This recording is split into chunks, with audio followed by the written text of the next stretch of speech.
Karthigai Deepam serial October 5 நாளைக்கான எபிசோடில் என்ன நடக்கலாம்ங்கிறத ரிவ்யூவாக பார்த்துடலாங்க. அபிராமி ஐஸ்வர்யா கிட்ட பேசிட்டு இருக்காங்க. அம்மாவை சங்கடப்படுத்தக்கூடாதுன்னு நினைக்கிறேன், அவன் மனசை நானும் சங்கடப்படுத்தக்கூடாதுல்ல, அதான் நானே போய் தீபாவை திரும்ப அழைச்சிட்டு வரலான்னு முடிவு பண்ணிட்டேன் அப்படின்னு அபிராமி சொல்ல அப்படியே ஐஸ்வர்யா ஷாக் ஆகுறாங்க. இது எல்லாத்தையும் மீனாட்சி கேட்டு ரொம்பவே சந்தோஷப்படுறாங்க. என்னத்தை இப்படி சொல்றீங்க, நம்ம கார்த்திக் மேல நீங்க வச்சிருந்த கனவு ஆசை எல்லாத்தையும் ஒண்ணுமே இல்லைன்னு ஆயிருமே அத்தை அப்படின்னு ஐஸ்வர்யா கேட்க, அவங்களே இப்பதான் நல்ல ஒரு முடிவு எடுத்திருக்காங்க, அதையும் குழப்ப பாக்குறப்பாரு அப்படின்னு மீனாட்சி மனசுக்குள்ளேயே யோசிக்கிறாங்க. அதான் உங்க மாமாவே சொன்னாரே, கார்த்திகோட வாழ்க்கையை நான் வாழ ஆசைப்படக்கூடாதுன்னு, அவன் வாழ்க்கையை அவன் தானே வாழணும், இது கார்த்தியோட முடிவு, அந்த விஷயத்த மதிச்சு நான் அதை பண்ண போனேனே தவிர நான் இதை மனசால ஏத்துக்கிட்டு பண்ணல, என்னால் அது முடியவும் முடியாது. இங்கே பாரு, நான் கார்த்தி இப்போ இருக்கிற மனநிலைமையில இப்படி ஒரு முடிவு எடுத்திருக்கேன்னு சொன்னா ஃபாரின் போகிற பிளான்ல இருந்து அவனை தசை திருப்புறதுக்காக அம்மா ஏதோ சமாதானம் சொல்கிறாங்கன்னு நினச்சிப்பான். நேரில் தீபாவை கொண்டு வந்து நிறுத்தி, இதாப்பா உன் பொண்டாட்டி, என்னால் நடந்த குழப்பத்தை நானே சரி பண்ணிட்டேன் அப்படின்னு சொல்லணும்னு நினச்சிட்ருக்கேன். நான் தீபாவை கூட்டிகிட்டு வர போகிறேங்கிற விஷயத்த நீ இப்போதைக்கு கார்த்திகிட்ட சொல்லாத, சரி நீ போ அப்படின்னு அபிராமி சொல்ல ஐஸ்வர்யாவும் அங்கேருந்து கிளம்பிடுறாங்க. மீனாட்சியும் ஓடி போய் ஒளிஞ்சுக்கிறாங்க. கார்த்தி ஃபாரின் போயிடுவான். அருண் பேருக்கு எழுதி கொடுத்த பவரை யூஸ் பண்ணி கொஞ்சம் கொஞ்சமாக மொத்த சொத்துக்கும் ஒரே வாரிசா என் புருஷனை கொண்டு வந்துடலான்னு நினச்சா இந்த பொம்பளை திடீர்னு இப்படி பல்ட்டி அடிச்சிட்டாளே சே அப்படின்னு செம்ம கடுப்பில் இருக்காங்க ஐஸ்வர்யா. இன்னொரு பக்கம் தீபா ரொம்பவே ஃபீல் பண்ணிட்டு இருக்காங்க. அங்கே மைதிலி எல்லாருக்கும் டீ போட்டு கொண்டு வந்து கொடுத்துட்டு இருக்காங்க. தர்மலிங்கத்துக்கிட்ட கொண்டு போய் கொடுக்க எனக்கு வேண்டாங்கிறாங்க தர்மலிங்கம். என்ன மாமா நீங்களே இப்படி பண்ணிட்டு இருந்தா பாருங்க, சின்ன பையன் அவன் கூட சாப்பிட மாட்டேங்கிறான் அப்படின்னு சொல்ல, டேய் போய் சாப்பிடுடா அப்படின்னு தர்மலிங்கம் மிரட்டவும் இனியன் வேண்டாங்கிறாங்க. எதுக்குங்க சின்ன பையனை மிரட்டிட்டு இருக்கீங்க, இனியா போய் சாப்பிடுப்பா அப்படின்னு சொல்ல ஜானகி சொன்னது கேட்டும் சரிங்கிறாங்க இனியன். சரி இனியா நீ போய் உட்காரு, நான் சாப்பாடு எடுத்து வைக்கிறேங்கிறாங்க மைதிலி. அதுக்கப்புறம் தீபாவுக்கும் கொண்டு போய் டீ குடுமா அப்படின்னு ஜானகி சொல்ல மைதிலியும் தீபாவுக்கு கொண்டு போய் டீ வைக்கிறாங்க. தீபா அப்படியே சோகமாக இருக்கிறதையும் பார்க்குறாங்க. நம்பிக்கையோடு இரு தீபா, கார்த்திக் தம்பி கண்டிப்பாக உனக்காக யோசிச்சு தான் இப்படி ஒரு முடிவு எடுத்திருக்காருங்கிறாங்க மைதிலி. அதெல்லாம் எனக்கு புரியுதா நீ, ஆனால் என்னால் தானே இப்போ அவங்க வீட்டில் இப்படி ஒரு நிம்மதி இல்லாத சூழ்நிலை இருக்குது, அவங்க நிம்மதியை கெடுக்கக்கூடாதுன்னு யோசிச்சு தான் நான் விலகியே வந்தேன். இப்போ பாருங்கள் என்னோட முடிவுக்கு ஒரு அர்த்தமே இல்லாமல் போச்சுங்கிறாங்க தீபா. உனக்கு என்ன மெரினா பீச்சில் சிலையா வைக்க போகிறாங்க, நல்லவளா இருக்கலாம், ஆனால் அநியாயத்துக்கு நல்லவளா இருக்கணும்னு எந்த அவசியமும் இல்லை, டீ எடுத்து குடின்னு சொல்லிட்டு அங்கேருந்து மைதிலி போயிடுறாங்க. அதுக்கப்புறம் தர்மலிங்கத்துக்கிட்ட வந்து, மாமா இப்படியே யோசிச்சுட்டே இருந்தா எப்படி, ஒன்று சென்னைக்கு கிளம்பி போய் தீபாவோட மாமியார்கிட்ட பேசுங்க, இல்லையா நடக்கிறது நடக்கட்டும்னு சாமி மேலே பாரத்தை போட்டு நம்ம வேலையை பார்க்கணும், ரெண்டும் இல்லாமல் இப்படியே உட்காந்துட்டு இருந்தா என்ன மாமா அர்த்தங்கிறாங்க மைதிலி. ஆமாங்க நம்மளும் ஒரு தடவை போய் அபிராமி அம்மாட்ட பேசி சமாதானப்படுத்த முடியுமான்னு பார்க்கலாங்க அப்படின்னு ஜானகி சொல்ல, கோயிலில் வச்சு அதுவும் தாலி பிரித்து கோக்குற நேரத்தில் இவ்வளோ தூரம் பண்ண அந்த அம்மாவை நம்ம சமாதானப்படுத்த முடியுமா? மைதிலி சொன்ன மாதிரி ஆண்டவர் மேலே பாரத்தை போட்டு இருக்கணுமே தவிர வேற வழியே இல்லை, என்ன நடக்குதுன்னு பார்ப்போம் அப்படின்னு தர்மலிங்கம் சொல்லிட்டு இருக்காங்க. கரெக்டாக ஃபோன் ஒன்று ரிங் ஆகுது. உடனே தீபாவும் எழுந்திரிச்சு என்ன இது மீனாட்சி அக்கா கூப்பிடுறாங்க அப்படின்னு சொல்லிட்டு அட்டன் பண்ணி, அக்கா கார்த்திக் சார் கிளம்பிட்டாரா அப்படின்னு சொல்லி கேட்க, கிளம்பிட்டு இருக்காரு ஆனால் அவர் இன்னைக்கு போகிறதில்ல அப்படின்னு மீனாட்சி சொல்ல, என்னக்கா சொல்றீங்கிறாங்க தீபா. பதறாத, உனக்கு ஒரு ஹாப்பி நியூஸ் சொல்ல தான் கால் பண்ணேன் அப்படின்னு சொல்ல, ஹாப்பி நியூஸாங்கிறாங்க தீபா. ஆமாம் அத்தையே உன்னை கூட்டிகிட்டு வரதுக்காக காஞ்சிபுரத்துக்கு வர போகிறாங்க அப்படின்னு சொல்ல, என்னக்கா சொல்கிறீங்கிறாங்க தீபா. நிஜமாக தான் சொல்கிற தீபா, அத்தை ஐஸ்வர்யா கிட்ட பேசியிருந்ததை நான் கேட்டேன் அப்படின்னு சொல்லிட்டு நடந்த எல்லா விஷயத்தையும் தீபா கிட்ட சொல்கிறாங்க. கார்த்திகானா இந்த விஷயம் தெரியாது, உன்னை கூட்டிகிட்டு வந்து சர்ப்ரைஸாக நிறுத்தணும்னு அத்தை முடிவு பண்ணியிருக்காங்க அப்படின்னு சொல்ல, நிஜமாக தான் சொல்கிறீங்களாக்கா அப்படின்னு கேட்க, ஆமாம் தீபா நாளைக்கு கிளம்பி ரெடி ஆயிரு அப்படின்னு சொல்ல, ரொம்ப ரொம்ப தேங்க்ஸ்க்கா அப்படின்னு சொல்ல, ஓகே மற்றதெல்லாம் நேரில் பேசிக்கலாம், உனக்காக நான் வெயிட் பண்ணிகிட்டே இருப்பேன் அப்படின்னு சொல்லிட்டு ரெண்டு பேரும் ஃபோனை வச்சிடறாங்க. உடனே இந்த சந்தோஷமான விஷயத்த ஓடி வந்து ஜானகி கிட்ட மீனாட்சி அக்கா ஃபோன் பண்ணாங்க அப்படின்னு சொல்லிட்டு எல்லா விஷயத்தையும் சொல்லிடுறாங்க தீபா.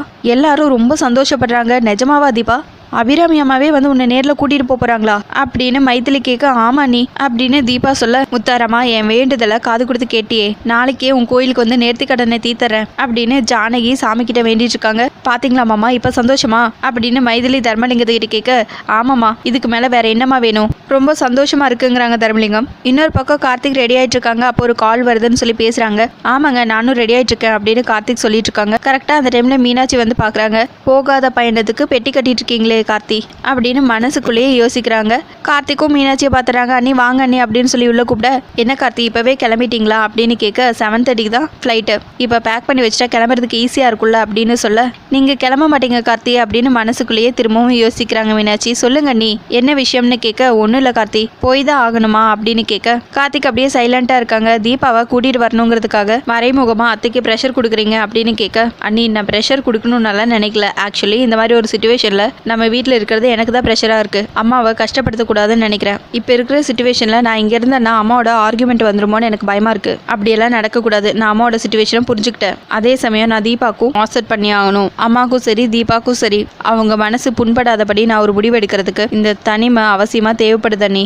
என்னோட இந்த முடிவு அம்மாவை யோசிக்க வச்சாலும் நல்லதுக்காக தானே எனக்குள்ள ஒரு எண்ணம் இருக்குது. நான் இல்லைன்னாலாம் சொல்ல மாட்டேன். ஆனால் இது ப்ரெஷர் போடுற எண்ணமானாலாம் எனக்கு தெரியல அப்படின்னு கார்த்திக் சொல்லிட்டு இருக்க. ஆல்ரெடி உங்க முடிவு அத்தையை யோசிக்க வச்சிருச்சு கார்த்தி. நீங்க கிளம்புறதுக்கு முன்னாடி அவங்களே உங்ககிட்ட சொல்லுவாங்க. அதுக்கு தான் நான் வெயிட்டிங்னு மீனாட்சி மனசுக்குள்ளேயே யோசிக்கிறாங்க. அண்ணி நான் ஏதாவது தப்பான டிசிஷன் எடுத்த மாதிரி உங்களுக்கு தோணுதா அப்படின்னு கேட்க, இல்லை கார்த்தி அதுதான் எதுக்காக இந்த டிசிஷன் நீங்க தான் கிளியராகவே சொல்லிட்டீங்களே. சாரி கார்த்தி, நான் வேற உங்க டைமை வேஸ்ட் பண்ணிட்டே இருக்கேன் அப்படின்னு சொல்ல, இல்லை நீ ஏர்போர்ட் போகிறதுக்கு முன்னாடி எனக்கு வெளியே கொஞ்சம் வேலை இருக்குது, அதான் பேக் பண்ணி வச்சுட்டு போகலான்னு பண்ணிட்டு இருக்கேன் அப்படின்னு சொல்ல, சரி கார்த்தி அப்புறம் நீங்கள் பாருங்க அப்படின்னு சொல்லிட்டு மீனாட்சி ஒரு கவரை கார்த்தி கையில் கொடுக்குறாங்க. என்ன இது அப்படின்னு சொல்லி கேட்க, நீங்கள் மிஸ் பண்ணிடவே கூடாதுன்னு நான் நினைக்கிற ஒரு கிஃப்ட் கார்த்தி. ஆண்டவனா அது உங்களுக்கு கொடுத்ததுன்னு நான் நம்புறேன். அவரு நிஜமா கொடுத்தாரு. நான் அதோட நிலவை கொடுத்துருக்கேன். இதையும் உங்கள் பெட்டியில் வச்சுக்கோங்க அப்படின்னு சொல்லிட்டு அங்கேருந்து மீனாட்சி கிளம்பிடுறாங்க. அதுக்கப்புறம் கார்த்திக் அந்த கவரை ஓப்பன் பண்ணி பார்க்குறாங்க. தீபாவோட ஃபோட்டோ பார்த்ததும் பழைய நினைவுகள் எல்லாம் அப்படியே மனசில் வந்துட்டு போகுது.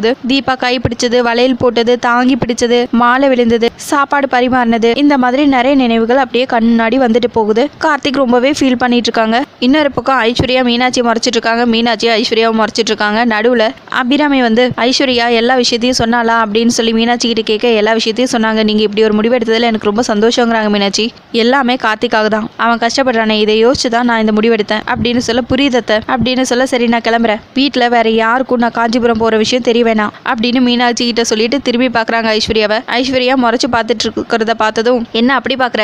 அதான் தீபாவை கூட்டிட்டு வர விஷயம் கார்த்திக் இப்போதைக்கு தெரிய வேணாம்னு சொல்லியிருக்கல. சொன்னாலும் இப்ப அவன் ஏத்துக்கிற மனநிலைமையில இருக்க மாட்டான்னு சொன்னல அப்படின்னு அபிராமி ஹார்ஷா பேச, அதுக்கு இல்லாத தீபாவை ஏத்துக்கிற முடிவுக்கு வந்துட்டீங்க, ஓகே, ஆனா நீங்களே போய் நேரில் கூட்டிட்டு வரணுமா? ஃபோன் பண்ணி சொன்னா அவங்க கொண்டு வந்து விட்டுற மாட்டாங்களா அப்படின்னு கேட்க, இல்ல நான் தானே அவளை சங்கடப்படுத்தி அனுப்பினேன், நானே நேரில் போய் கூட்டிட்டு வந்தாதான் சரியா இருக்கும். கார்த்தியும் அதான் எதிர்பார்ப்பான்னு எனக்கும் தோணுது அப்படின்னு அபிராமி சொல்ல, என்னமோ சொல்றீங்க அத்தை, ஆனா இவ்வளோ தூரம் இறங்கி அவங்க வீட்டுக்கு போய் கூட்டிட்டு வரமான்னு எனக்கு ஒன்றும் தெரியலத்த அப்படின்னு ஐஸ்வர்யா சொல்லிட்டு இருக்க. இங்க பாரு, நான் முடிவு பண்ணிட்டேன். இப்போ வந்து குட்டையை கிளப்புற வேலையெல்லாம் பண்ணாம சொன்னதை மனசுல வச்சுட்டுங்கிறாங்க அபிராமி. சரி நான் கிளம்புறேன் அப்படின்னு சொல்லிட்டு அங்கிருந்து கிளம்பவும் உடனே ஐஸ்வர்யா கூப்பிடுறாங்க. அடங்குறாளா பாரு அப்படின்னு மீனாட்சி மனசுக்குள்ளேயே யோசிக்கிறாங்க. என்ன போகும்போது இப்படி கூப்பிட்டு இருக்க, அறிவில்லை அப்படின்னு திட்டவும், சாரி அத்தை தனியாக போகிறீங்களே நானும் கூட வருவான்னு கேட்க தான் கூப்பிட்டேன் அப்படின்னு சொல்ல, எதுக்கு போகிற வழியிலேயே பிரெயின் வாஷ் பண்ணி திரும்பவும் கூட்டிகிட்டு வரதுக்கா அப்படின்னு மீனாட்சி திரும்பவும் மனசுலேயே யோசிக்கிறாங்க.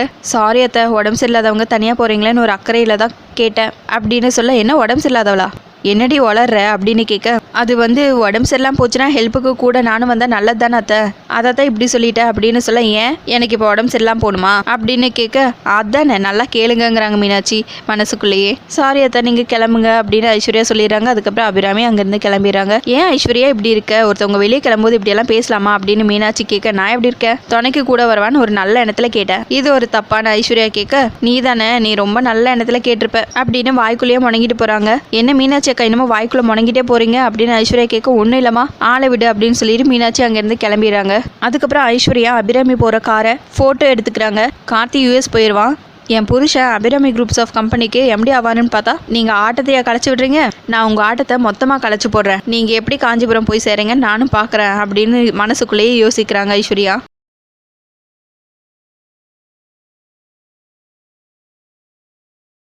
ஐஸ்வர்யா பூபதிங்கிற ஒருத்தருக்கு கால் பண்ணி, நான் உனக்கு ஒரு காரோட ஃபோட்டோ அனுப்பிச்சிருக்கேன், அதுக்கப்புறம் அதில் ட்ராவல் பண்ணக்கூடிய ஒரு ஆளோட ஃபோட்டோவும் அனுப்பிச்சிருக்கேன். அவங்க காஞ்சிபுரம் போகக்கூடாது, நீ அந்த வழியில் தான் இருக்கேன்னு நானும் கேள்விப்பட்டேன், அவங்கள லைட்டாக ஒரு தட்டு தட்டிடு அப்படின்னு ஐஸ்வர்யா சொல்ல, மேடம் பயம் காட்டணுமா இல்லை ஆளையே முடிக்கணுமா அப்படின்னு கேட்க, ஏன் அதெல்லாம் ஒன்றும் வேண்டாம், சும்மா லேசான காயத்தோட ஹாஸ்பிட்டலில் அட்மிட் ஆனால் போதும், எனக்கு அவங்க காஞ்சிபுரம் போகக்கூடாது அவ்வளோதான் அப்படின்னு ஐஸ்வர்யா சொல்ல, ஓகே மேடம் எல்லாத்தையும் பக்காவாக நான் பண்ணிடுறேன் அப்படின்னு சொல்ல, இதில் ஒரு வேளை ஏதாவது ப்ராப்ளம் ஆச்சுன்னா என்னோட பேர் மட்டும் வெளியே வரக்கூடாது அப்படின்னு ஐஸ்வர்யா சொல்ல, மேடம் என்ன மேடம் அதெல்லாம் நான் பார்த்து சமாளிச்சுக்கிறேன் மேடம் அப்படின்னு சொல்ல, சரி நீ வேலையை முடிச்ச 5வது நிமிஷத்தில் உன்னோட அக்கௌண்ட்டில் காசு கிரெடிட் ஆகிடும் அப்படின்னு சொல்ல, மேடம் உங்களை பற்றி எனக்கு தெரியாதா மேடம், நான் பார்த்துக்கிறேன் அப்படின்னு சொல்லிட்டு லாரி எடுத்துட்டு கிளம்பிடுறாங்க. அவங்க அபிராமி வர காரை பார்த்துட்டு இன்னொரு பக்கம் தீபா அபிராமி வருவாங்க அப்படின்னு சொல்லிட்டு ரொம்பவே ஆர்வமாக இருக்காங்க. அதுக்கப்புறம் சரி மீனாட்சி அக்காவுக்கு கால் பண்ணி கேட்கலாம் அப்படின்னு சொல்லிட்டு ஃபோனை கையில் எடுக்கவும் கரெக்டாக மீனாட்சியே கால் பண்ணுறாங்க. ஹலோ அக்கா சொல்லுங்க அப்படின்னு சொல்ல,